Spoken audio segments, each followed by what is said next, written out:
বাজান এবার আমার দিকে তাকান। 5 ওয়াক্ত নামাজ পড়তে হবে বাবা। 2 নম্বরে আর একটা কাজ করতে হবে, আমার সাথে একটা ওয়াদা দিবেন, জীবনে কোনোদিন আমার নবীর কলিজা আঘাত করা যাবে না। 3 নম্বরে কোনোদিন সন্তানদেরকে সুশিক্ষায় শিক্ষিত করা ছাড়া বাবা দুনিয়ার থেকে বিদায় নিন না। 4 নম্বরে স্ত্রীকে কোনোদিন বেপর্দায় চালায়েন না।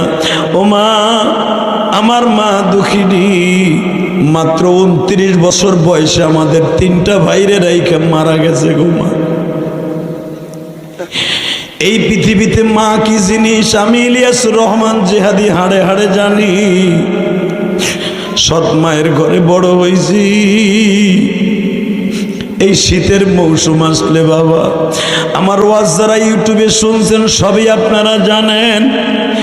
এই 12 বছর বয়সে মা হারাইয়া কত কাঁদছি। মাদ্রাসায় যখন পড়তাম আমি তো আর ধনীর ঘরে জন্ম নেই বাবা, আমি গরিবের ঘরে জন্ম নিয়েছি। আমার নানা কিন্তু গোপালগঞ্জের ভিতরে আল্লামা শামসুল হক ফরিদপুরের হাতে গড়া ছাত্র ছিলেন বাবা। আমার মা আমারে বলতেন, ইলিয়াস রে, তোমার নানা আলেম, তোমারও আলেম হতে হবে। ও বাবা, আমি আমার মার দোয়া লইয়া মাদ্রাসায় ভর্তি হয়েছি, কিন্তু আমি জানতাম না আমার মা এত তাড়াতাড়ি আমার বিদায় দিয়ে কবরে চলে যাবে।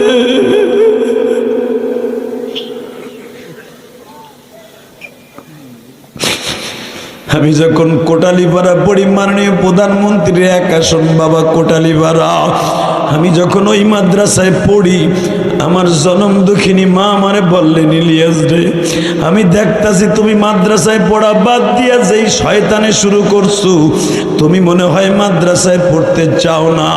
ও আমার ছাত্র ভাইরা, দুনিয়ায় একমাত্র বড় ওস্তাদ হলো মা। সন্তানরে মানুষের মতো মানুষ বানাবার জন্য মার অবদান সবচাইতে বেশি গো বাবা। ও আমার আলেম ভাইরা, আমি যখন মাদ্রাসার থেকে আসতাম আমি দেখতাম আমার মা ইশারের নামাজের পরে যায় নামাজটা ভিজাইতো চোখের পানি দিয়ে।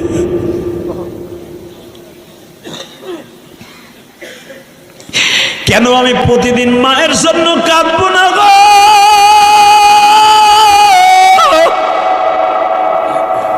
এই ওসি মামুন কেন তার মায়ের জন্য মসজিদ মাদ্রাসা করবে না?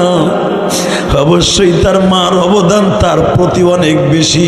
তার ছোট্ট একটা ভাই আছে, গতবার মাহফিলে ছিল না বাবা, এই বছর আমি তারে দেখতে পেরেছি। একই বাবার মতো চেহারা বাবা,